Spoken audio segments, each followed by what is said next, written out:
Assalamualaikum warahmatullahi wabarakatuh.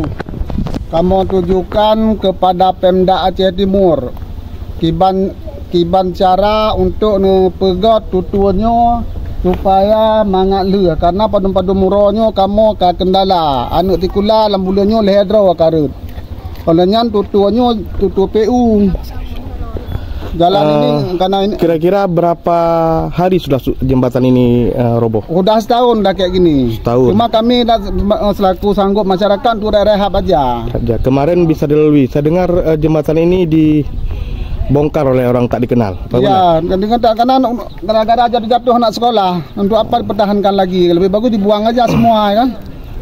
Sebelumnya ada anggaran yang direncanakan oleh Pemda untuk membangun jembatan ini? Ada, tapi sudah berapa kali dia meninjau lokasi, tapi sampai sekarang belum tercapai.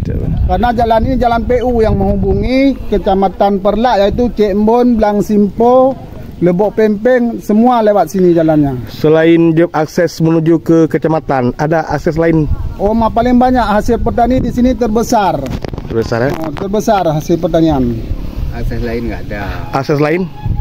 Kalau menuju ke Perlak selain melalui jalan ini ada jalan lain? Nggak ada jalan lain. Cuma jalan ini jalan induk. Kalau misalnya hasil bumi terpaksa tidak bisa diangkut ke perkotaan karena Iya. itu.